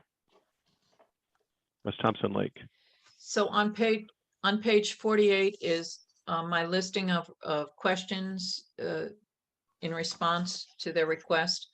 Charlie was the only one who submitted a comment regarding, I believe it was the Blaine Road Bridge that was, and Charlie, you said, you sent me an email that said it looked like that they were repairing it They when are you went out definitely- there. I've been over since you and I Yeah, spoke 'cause- and took some photographs. They're making progress or letting the concrete age, I guess, but Yeah, cure. we do need to talk to DPW about the stormwater ditch that runs down the side. As you're heading down towards the river, it's on the right-hand side. And a lot of erosion in there has happened over the decades of not use. Are you referring to Reardon Road? Or, I mean, not Reardon Road, I mean, Ravenel Road? No, Or is it between Fabian? Ravenel and the river, it was Blaine Yeah. Road. Ah, Now I yeah. guess they just call it the Orange Trail. But Okay. it's really eroded along the shoulder. And they've been working down there. There was nobody there the day that I went by, but they've got the abutments in on both sides of the river. They're elevated enough so that it compensates for at least 100-year flood. I think they said 500-year flood. I was part of the process that reviewed the drawings, but it's been so long, I forgot those details. So we don't expect any problem with the water flow as a result of the bridge. It will cross the river and then it will extend on pilings to let water run underneath it for a while longer. And they didn't mention it. I found the whole exercise very confusing. I just commented on the issues that I was aware of and then corresponded with you and George and thought, gee, I must have read this wrong. But I commented on it. That comment was not passed on to Mr. Greenhill, but I will pass that on to him now regarding the erosion. But the report said that they were not discussing projects or where they were going to go with projects. And so most of the stuff that I was asking about was just updating data. And one of the concerns that I had was how they were operating the flood control structure, at least for our emergency management director, so that he knows how that flood control dam is operating. They did not have the links to give me to all the operations of the flood control structure. Like when do they open the gates? When do they keep them closed? When do they put out an alert, an announcement? When do they close the roads? That information should be readily available, and they don't have it apparently readily available. They have to look it up. So if something comes in, I'll let you know. But Charlie, I'll send your comments on. Okay. Anything further on this point? No. Moving on then, finalize the 2022 IWC meeting schedule. Was it here? Yeah, it was, yeah. So I just thought it would be useful for you to have you could print off this one page if you wanted it. It shows all the different boards, commissions, and committees and agencies, and what their meeting schedule has been posted by the town clerk and sent to the Secretary of State. Just for your information. It does not include special meetings because those aren't known until they happen. These are all the regularly scheduled ones. Okay. That's all. Thank you. Discussion on future hybrid Zoom meetings. Thank you for putting that up. So I don't know if Amy is still here. As well, see, I don't somebody's see there. I her see there. her. Well, she's just a moderator here. She's our moderator here, so I'm not sure she's I obligated wasn't. to participate. Yeah, well, I was unable to touch base with her, and I know that you want to try to go towards a hybrid. I don't know how the other commission members feel, but at this juncture, there needs to be some things addressed in the Merrill Sinay Community Room, because I think it would be a real benefit for the commission to be able to Right. use that TV screen. But as George noted in those Planning and Zoning Commission meetings, it's hard to hear some people. So they need to have better microphones, and plus they'll need to have cameras so the public can see what's going on in the meeting. I'm sorry, I don't have any actual information for you at this time. Okay, I think Commissioner Obert, did you have a question?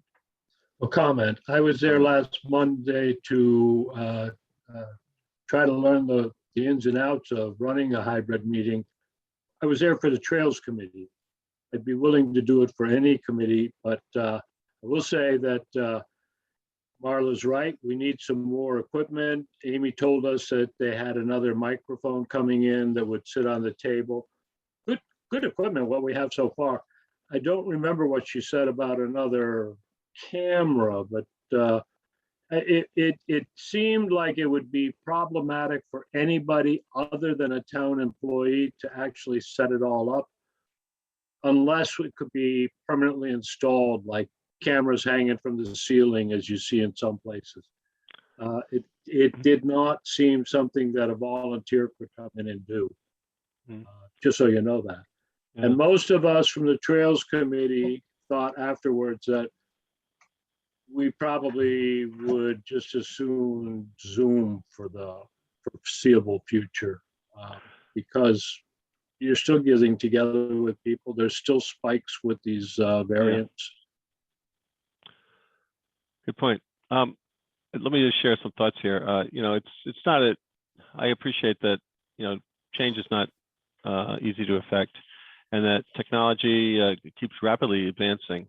In 1989, in the corporate world, we had these board meetings, right, with the president and all the we're publicly traded companies, and you'd have 10 offices, and we would have a really huge TV. In those days, you can imagine how big the CRT would be if it's like 48 inches or something. The things must have cost, they cost thousands and thousands of dollars. And we put one at the end of the boardroom, and the boardroom would maybe be 30 or 40 by 20, 15 or 20, they're good size. And we put that at the end of the room, and on the top of it would be a camera. And throughout the room would be mics. And we used to call them spider phones, but their companies make these things. Plantronics is one, but there's a number of them out there. And they would put mics around the table, or when we'd speak, if someone was in New York or Dallas or San Francisco or wherever they were, they would speak and they would pop up on the TV, and you'd like they're sitting at the table or in a chair, and we could hear them because they had mics, and they could hear what we said. And when we spoke, the camera would switch around, and it worked out pretty good. But it cost like $150,000 per site or something. But corporate America, the budgets are, and that's in the olden days. That's a lot of money. So now, fast forward today, you can almost do it like here we are on Zoom, nothing fancy really. I mean, everyone's PC, their cell phone, their iPad, whatever it is, right? Anything with a camera, and everything comes with a camera built in.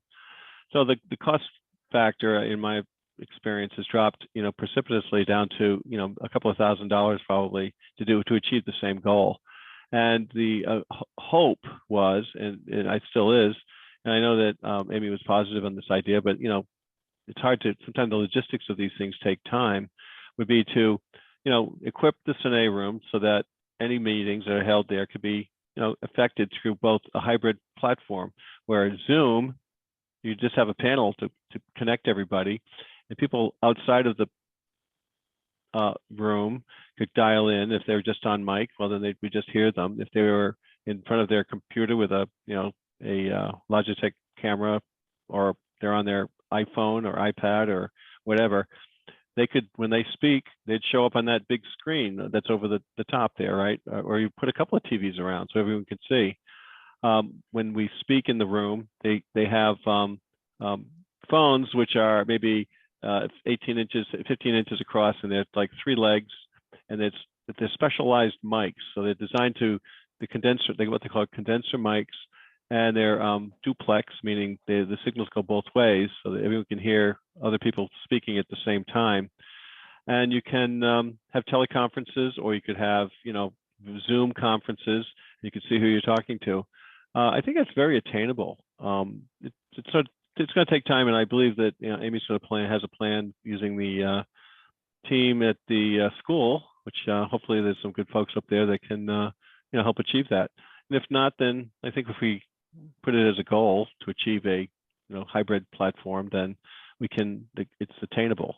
I think the first thing in life is if you can envision something happening, that's a good start. Then we'll find a way to get there. But I genuinely believe it's very simple to attainable. The logistics of it may be a little bit, more complicated. To have an average citizen walk in and operate it, maybe not so much, but as we grow, perhaps we could have a few people trained on it. So that's sort of like the backgrounds behind it, and it would help a lot because this way we could make the commissions more inclusive. We wouldn't leave people out because in this town, according to one published study I saw, 15% of the people don't have internet access, or high-speed internet access is what you really need for this sort of stuff. So we would, open it up to that group. And also from a documentation standpoint, not only would we have the audio, we'd have the video to go along with all these meetings. You could where you store the data. Well, that's another challenge. You could either store it on site because memory is becoming really inexpensive, or in the cloud or some other place. So, I think it's something for the future. If we haven't achieved it yet, we're getting there. And I think it's something that this commission I think would benefit by as well. I certainly have no objection to being in the Sine room, and to the extent we can. But right now, anyone can join this meeting by dialing in. And that's the reason. I think it documents it, and also it provides access to the citizens, so they see what's going on, and they can voice their comments in the citizens comment section. So sorry to take up so much time, but that's the background there. All right. So I have one question. Sure. Next meeting, unless there's been improvement of the logistics in the Merrill Sine room, we would be going to a Zoom meeting. Yes. Right. If we can't have a 'Cause- hybrid, then I think That would be my recommendation, but as I said, the equipment that I saw there the other night is quite good. okay. And it looks like it's moving in the right direction, but I don't know. Let's take a look at it, and can we defer the decision on that until we see how well it is? I haven't seen it working. To what Commissioner Overton is, maybe we'll go over and take a look at it and see. Let's see if it works, because if it works, let's move over there. And that way, if Okay. a commissioner can't make it or something, you can still participate, I would hope, just not in person. Mhm. All right. I agree. Yep.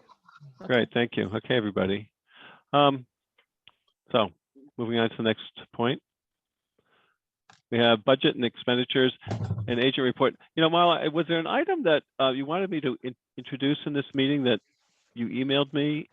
And did we skip over it, or is that to come later in your report? When I'm giving my report, I Okay, sent you Thank a file to screen share. right. Just wanted But to I- make sure I didn't miss it. Yep. Right. Yep. Okay, so this is Commissioner Chapin, the budget through November 24th. It's July 1st through November 24th. It looks like we had encumbrances of $50, which was for advertising. Our available budget stands at $19,257.37, and we have used 26.9% of the budget. 26. Great. Well, we're being thrifty, it looks like. Inland Wetlands agent good. report. Oh, do we have to approve that budget, or is that a no? Negative. Okay, negative. All right. Wetlands agent report. Okay, so starting with updates. On November 15th, I requested the First Selectwoman St. Ange to seek a legal opinion regarding the status of count 1 of the court appeal on application IWA 1529 River Junction Estates LLC. That was the Star Road case.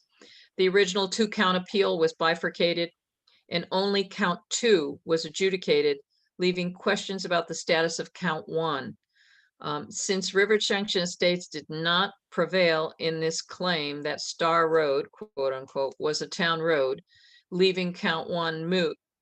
Additionally, the court decision did not address the ownership of the land referred to as Star Road. I have asked for a legal opinion regarding the ownership for future references. My understanding is this request has been forwarded to legal counsel, but a response has not yet been received. There's been no progress made on the MS4 2019-2020 annual report or the records or any records disposal. I have set aside the work on these to make time to review and comment by January 31st on the proposed draft subdivision regulations, and to review and verify the use of data collected under prior MS4 contracts for a new map geo stormwater layer developed by Applied Geographics, which layer will be used to meet the requirements of the MS4 permit. That's what I've been doing very recently. On follow-up inspections and actions, Wetlands Agent Approval 16-20, that's Strategic Commercial Realty, that's 307 Reardon Road. That happens to be where the stone mining operation is located off of Reardon Road. On December 1st, I inspected the on-site mining operation in the presence of Harold Hopkins of the French River Materials and Dan Malo to check on erosion and sediment controls. The site was in generally good condition with only 2 minor adjustments needed along the access road involving the addition of stone check dams at the stormwater leak-offs. No, there was no siltation of any wetlands or water courses observed. Note that in accordance with Public Act 21-34, that automatically extends the expiration dates of all permits meeting certain criteria. It has been extended to 14 years, and this has resulted in Wetlands Agent Approval WAA 16020 being valid to November 17th, 2030. George, this is where I would like you to share the document that I sent to you, screen share. Okay, let me see if I can do that. This regards I'll talk while you're doing that. Did it show up? Anyone Permit. see it? Yep, it's there. So permit IWA 20022, that's Mark Bear at 1227 Thompson Road. On December 2nd, I conducted a site inspection of the permit site to check on site conditions.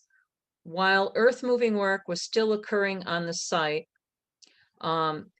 there was no evidence of sediment reaching the pond. There happened to be no equipment there at the time that I was there. However, some site conditions do not conform to the modified site plan approved by the Commission at its February 9th, 1921 meeting. A retaining wall with associated fill is under construction located between the house foundation and the retaining wall along the water's edge to Little Pond. This retaining wall with associated fill appears to extend to the south beyond that authorized into an area of the abandoned well. See my photo documentation for Site A. Site A has a yellow highlight over the well. George, if you scroll down to the next page, actually not scroll all the way, only part way. And if you could shrink down the screen a little bit.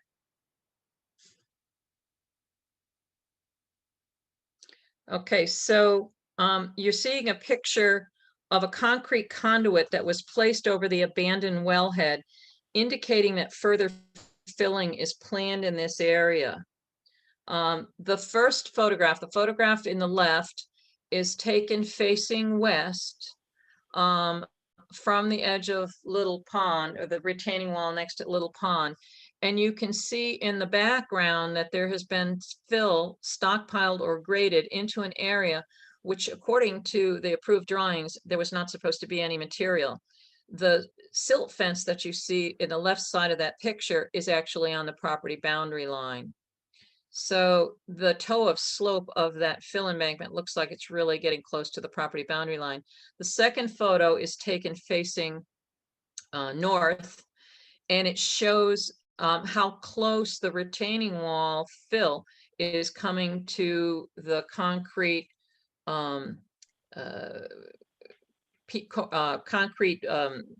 conduit that's over the wellhead, which indicates the extent of what they intend to fill, which would take it awfully close to the property boundary line.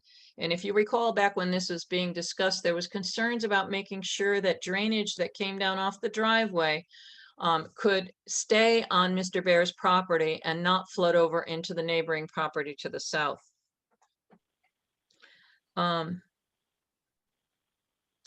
Now let's go to the next page, George, on that screen.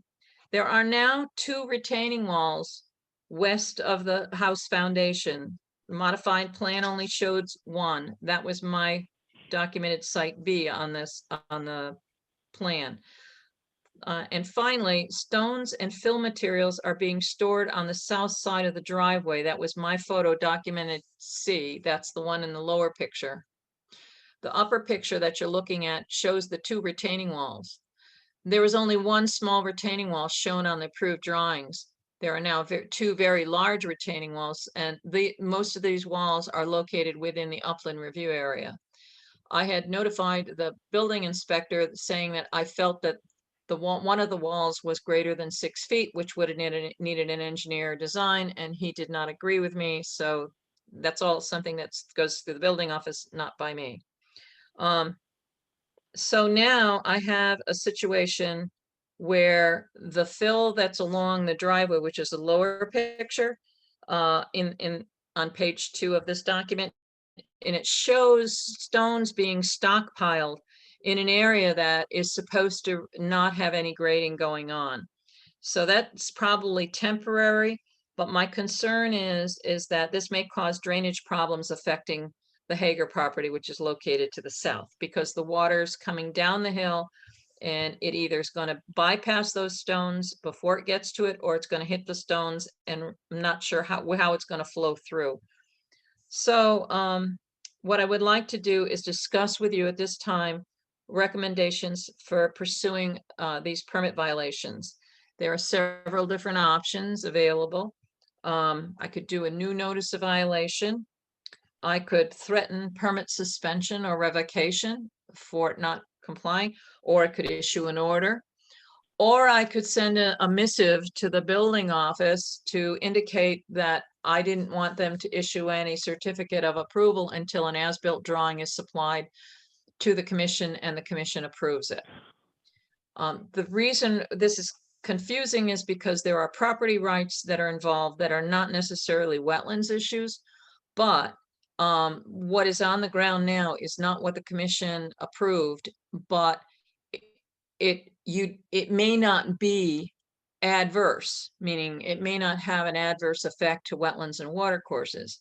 And so therefore, an as-built drawing seems to be appropriate, and some kind of notification to Mr. Bear and to Mr. Wall that site conditions are not as authorized, and what action the commission wants to take regarding this non-compliance. The least form would be to notify the building office to not issue a certificate of occupancy for the structure until such time as an as-built drawing is submitted to the Inland Wetlands Commission for its review, and it is approved by the commission as a modification of the original approval. Okay, so we've got a I'd number like of your choices. input as. Yeah. Mhm. All right, commissioners, well, what do you think is the best choice? I know we've heard a lot from the applicant in this case, as well as citizens and that neighbors in this area. Commissioner Obert? I keep looking at this site and thinking, it's one thing after another. What the one issue then that seems appropriate for us to be concerned about, aside from the fact that they are ignoring saying "catch us if you can," nice phrase, I like that, trying to do whatever they want to do, but the property to the south has a legitimate concern, and that was very specifically addressed in earlier drawings.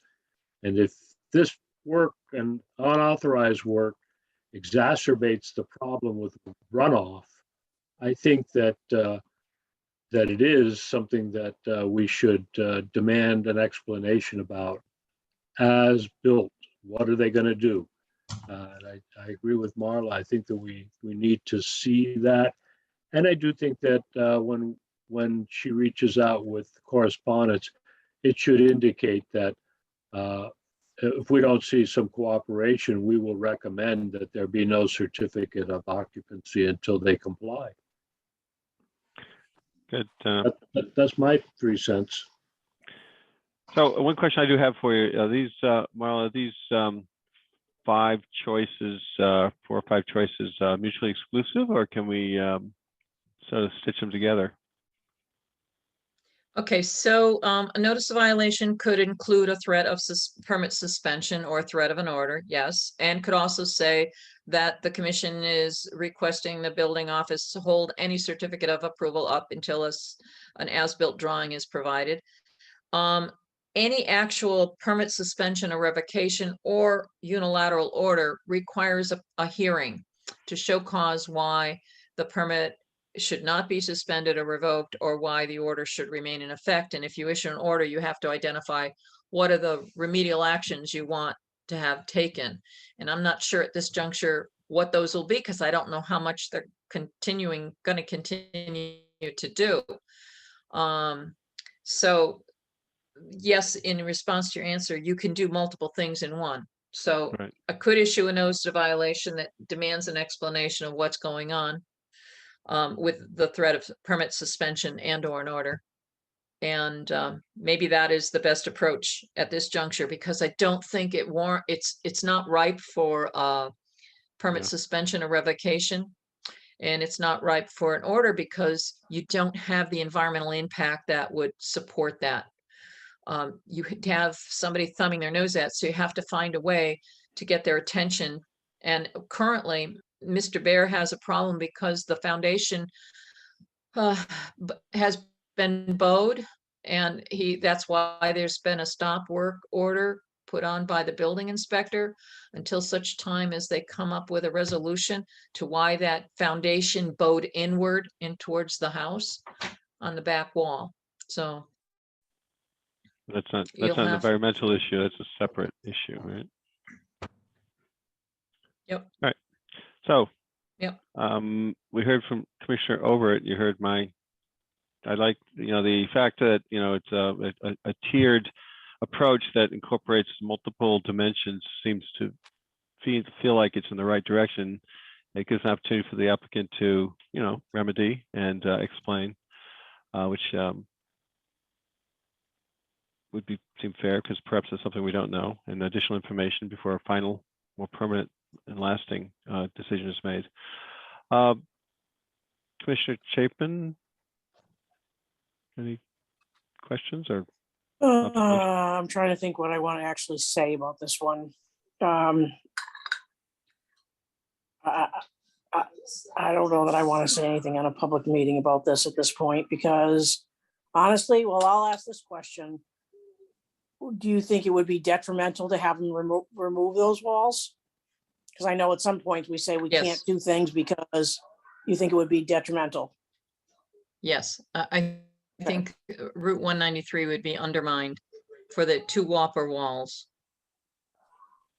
the two western walls. Regarding the wall that's near the wellhead, I think my personal opinion is it should be restored back to what was originally authorized, because there's no reason for them to build out towards the property line. Okay. I mean, I guess I would like to take as severe an action as we can without putting ourselves in a position where we're just set up to lose in the end because of, financial burdens to the town. But I think there's been, disregard, complete disregard for the commission. And so I would be, in favor of not having, doing anything we can to make sure that there is no certificate of occupancy until such time as we have an as-built and, and some conditions are restored. Thank you. It's you're threading the needle. Thank you for that. Commissioner Morano, any thoughts? I agree that there should be the building inspector should be notified until there's an as-built. And if the wall that's, I guess, near the water line should probably be rectified. I wouldn't want to do anything that would interfere with the road with 193. But they need some sort of a wake up that they've violated I mean, I What they think said honestly, were- I think they know perfectly well that they violated everything, and I don't think they have any concern about that. And so that's why I'm a proponent of the, whatever we can. And, at the end, if we're powerless, we're powerless, but, yeah, I'm pretty much done with this one. All right, so I think everyone's weighed in. So do we have a consensus then? It feels like, Okay. I'm trying to recap it a bit. Notice of violation and no further action until an as-built is provided. And is that, it's like two of the four options? Is it like a suspension in between? I think what I got out of it, George, was issue a notice of violation with a demand for an explanation of what's going on. That the building office is going to be notified not to issue a certificate of occupancy until the commission receives an acceptable as-built drawing. And that the material that's located near the old wellhead, that those grades have to be restored now in accordance with the approved drawings. Right. That's what I got out of it. That sums it up it perfectly, Yeah. I think. I concur. Yes, Commissioner Obert. The fact that the foundation wall is failing is nothing that we can do anything about. I don't think that, I suppose that the as-built would solve the problem of the foundation as well. I suppose that, I don't know that, but it's beyond the scope of what we can look at. It's just been one issue after another. And contrary to what Commissioner Chapin said, as tired as I am of it, I'm not going to give up until we get a resolve. Well, I think that when I said that, I agree with you, Charlie. But I mean, there may reach a point where we are essentially powerless because the benefit, outweighs any cost or whatever. Yeah. But I mean, I would do everything I can to stop a certificate of occupancy on this property at this point until our conditions are met. There's been one complaint after another since they even before they really began there. Okay, so it sounds Oh, like there's and a, go ahead. Oh, sorry, George, it's No, I'm Diane. I sorry. have one more question. Marla, at what point will we know what effect that the slope has to the neighbors? I mean, if we go We'll back to probably the find out. original. Go ahead, I'm sorry, go ahead. I was gonna say, we'll probably find out with the first rainfall, significant rainfall. And that'll be the first trick. And then the Hagers will also have a civil action, and part of that will be the documentation that's contained in the wetlands files. Okay.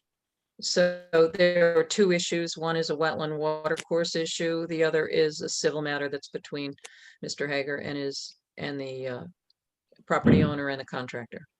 Okay. Okay. One additional question on this before we move on.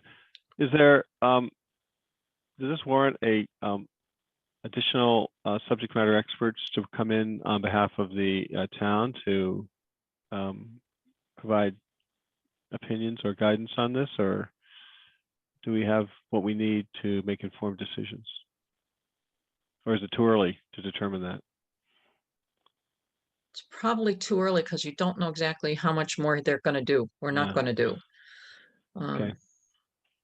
The only question might be is if in verifying that the retaining walls near Route 193 are in excess of 6 feet, even though the building inspector doesn't agree, if I take measurements out there and it's in the upland review area, it could require that an engineer certify the structural capability of that wall to withstand the forces it's intended to experience. Right. Just like you would with any wall that's greater than 6 feet. Oh, all right, but that's more of a, that doesn't fall, does that fall within the building? It's in a gray area. Yeah, all right. It's in a gray area. Okay, so I felt like we were overlapping, but it's so close, everybody's over in everyone else's territory here. Mr. Commissioner Obert, were you raising your hand, or is that just a stretch? We can't hear you. I see your mouth. No. Mr. Obert.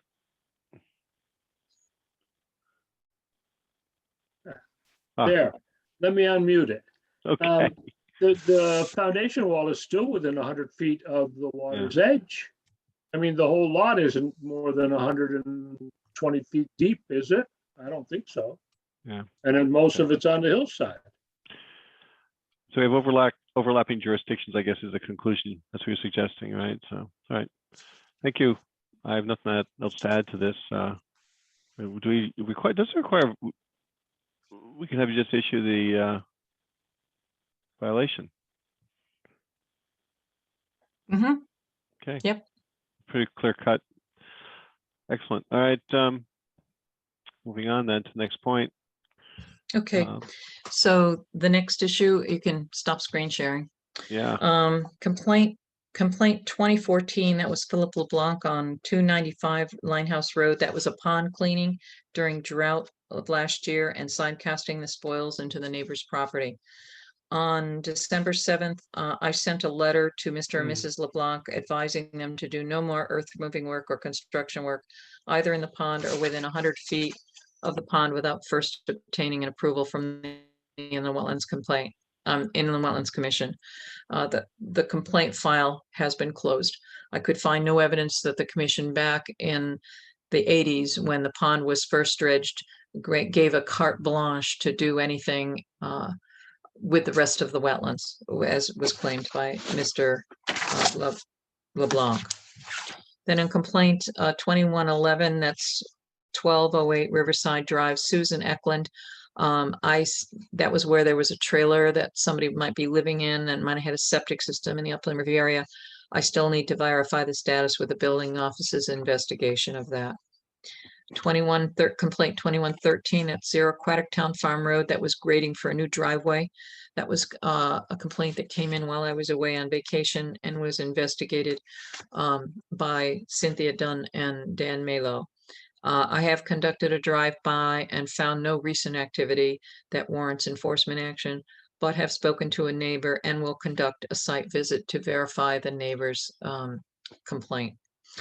Complaint 2114. That was the report of large stones being placed next to the water at 3 and 4 Logie Road. This had a wetlands agent approval for timber harvest, clear cutting.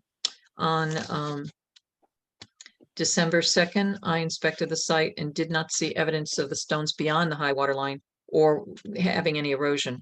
The site had not been seeded or mulched, and I contacted Gary Rawson, the person who received the wetlands agent approval, and advised him that the site needed to get seeded and mulched and that I would re-inspect as the time allows.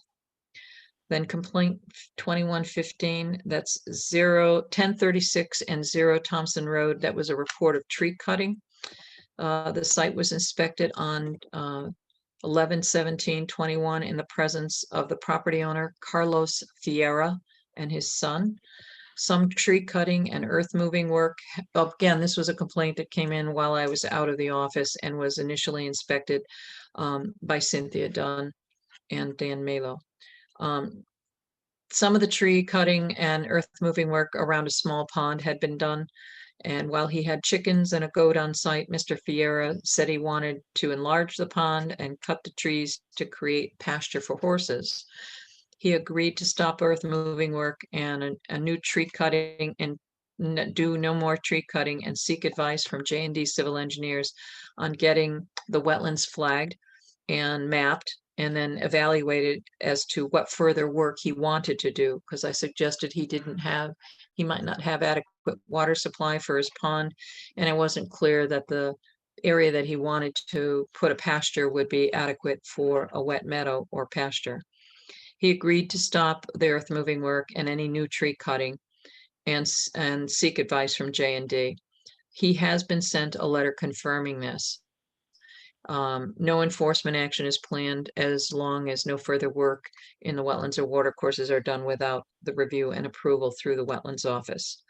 So this complaint will be closed at this time. Complaint 2116. This is 484 and 486 Quatictown Farm Road. That's the DeRocher's property. On November 17th, I visited the site. that was inspected by Dan Malo during my absence in September and October. I confirmed that there was no unauthorized clear cutting in the upland review area, nor a violation of the approval WAA 20012 issued to Mr. DeRochers in June of 2020. This complaint also has been closed. Complaint 2119 Lakeview Street. This is a piece of property that's located abutting to the state boat launch on Little Pond. On December 2nd, following a complaint that a trailer had been parked in the wetlands just north of the state boat launch, ZEO Cynthia Dunn and I visited the boat launch and observed an RV was parked on the property with access to a gate in the fence that borders the boat launch. That's how they moved the trailer in. There was no violation of wetlands found. Cynthia Dunn would be contacting DEEP regarding the amount of toilet paper found at the boat launch. There was also a report of excrement, but I didn't see any. And then regarding building permits, there was 1, 2, 3, 4, 5, 6, 7, 8, 9, 10, 11. I believe it was 11 building permits reviewed. Then under miscellaneous, by memo dated November 29th of this year to the Planning and Zoning Commission, the Thompson Planning and Zoning Commission, I reminded them of the requirements of section 8-3C of the Connecticut General Statutes that states that they shall not render a decision on a special permit application until the Inland Wetlands Agency has submitted a report with its final decision to the Planning and Zoning Commission. This was done in response to the PZC granting a conditional approval to Mr. Suduka's special permit application while the Inland Wetlands Commission was deliberating on Mr. Suduka's Inland Wetlands application, which deliberations have resulted in modifications to Mr. Suduka's plans. And I expect that that will be discussed or at least reviewed at the next Planning and Zoning meeting, which will be at the end of the month. And then the only thing that I had uncovered was $50 to pay for a legal notice for the RTE 193 LLC event barn. And that's it. Great, thank you very much. Any questions for Marla regarding her report? All right, hearing none. Moving on, correspondence. I see none. Minors, none. Comments by commissioners. Commissioner Obert.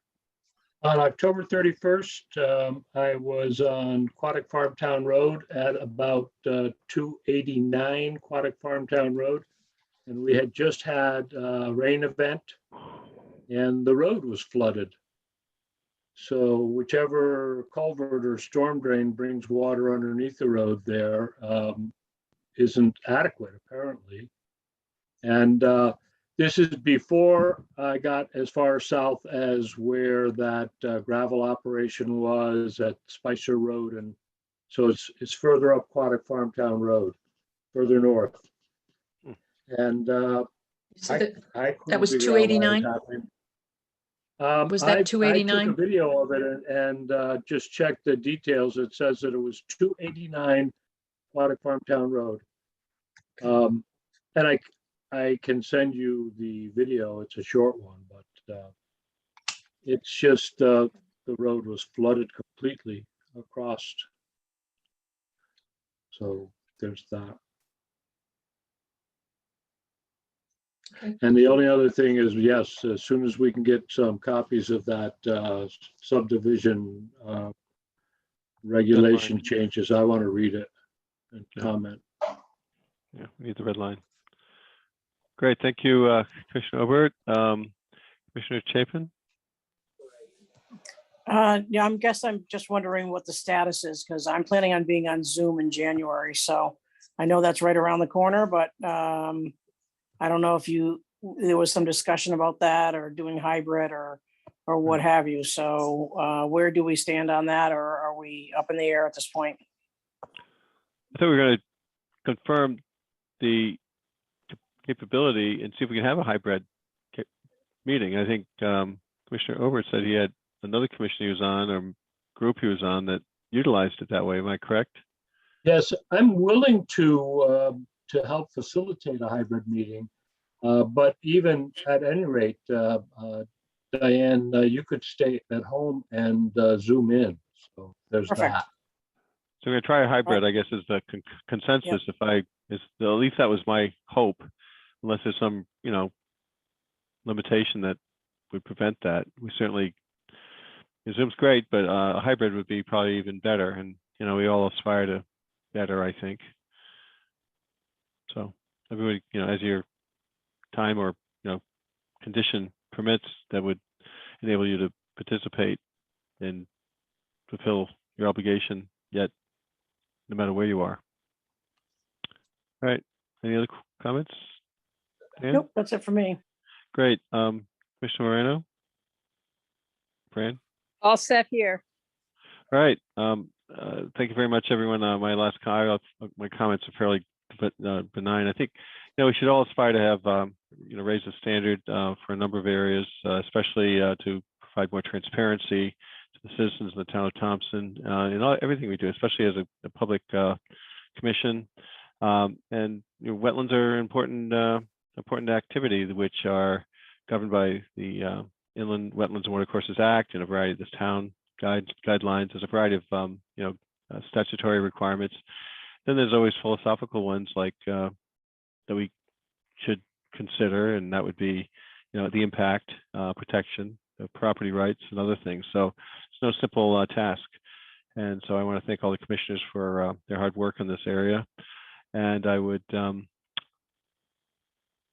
also hope that other commissions that interact with this commission share those views, and for transparency especially, and communications, so that we can all achieve a positive outcome for the town of Thompson and the people of Thompson, because those are the individuals we serve. All right, those are my comments. I have nothing else. Do I have a motion for adjournment? Move to adjourn. Happy holidays. Stay safe. Okay. Thank you. And I have a second. Second. Okay, motion made and adjourned, seconded. Do I have a vote in favor? All in favor? Aye. No All in debate. favor? Hearing no opposition, this meeting is adjourned. Everyone have a happy holiday. Thank you very much, You Amy, too. for your help on this. I know that it's tedious probably to listen to us, but